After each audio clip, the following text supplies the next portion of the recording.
Bonjour et bienvenue dans cette vidéo flash dans laquelle nous allons définir ensemble les notions de dissolution et de solubilité. Lorsqu'un solide est ajouté dans un liquide et qu'un mélange homogène est obtenu, on dira que le solide est soluble dans le liquide ou qu'il se dissout dans le liquide. Attention, une remarque importante, un gaz peut également être soluble dans un liquide. C'est le cas par exemple du dioxyde de carbone qui est soluble dans l'eau et qui donne l'eau pétillante. Pour être sûr que cette définition est bien comprise, prenons un exemple avec le sel qui va jouer le rôle de soluté et l'eau qui va jouer le rôle de solvant. On ajoute donc du sel dans l'eau, après agitation, on obtient un mélange homogène, c'est-à-dire de l'eau salée. Pourquoi le mélange est homogène? Simplement parce qu'il n'est pas possible à l'œil nu de distinguer les différents constituants du mélange, à savoir le sel et l'eau. Ici, on a donc fait la dissolution du sel dans l'eau. On dira que le sel est soluble dans l'eau ou qu'il se dissout dans l'eau. Prenons un second exemple avec cette fois-ci comme soluté le sable et comme solvant toujours l'eau. Lorsqu'on ajoute le sable dans l'eau et même après agitation, le sable ne se dissout pas dans l'eau. On obtient alors un mélange hétérogène. On dira donc que le sable n'est pas soluble dans l'eau. Passons maintenant à la notion de solubilité. La solubilité d'un soluté dans un solvant est la masse maximale de ce soluté pouvant être dissoute dans un litre de solvant.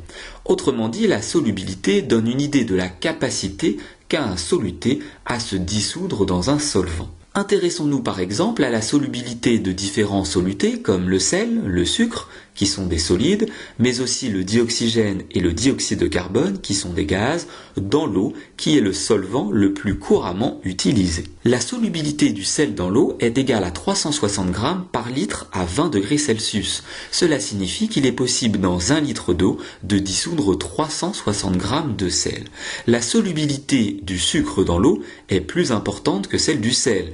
Elle est égale à 2000 g par litre à 20 degrés Celsius. La solubilité du dioxygène est faible, elle est égale à 9,0 mg par litre à 20 degrés Celsius, tandis que celle du dioxyde de carbone est supérieure, elle est égale à 1,7 g par litre à 20 degrés Celsius. Gardez dans un coin de votre tête que la solubilité d'un soluté dépend de la température, c'est pour cela que dans le tableau, il est bien inscrit à 20 degrés Celsius.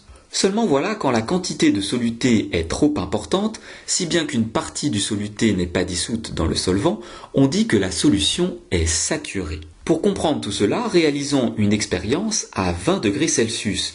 On dispose de 500 g de sel, qui est donc notre soluté, et d'un bécher dans lequel il y a 1 litre d'eau.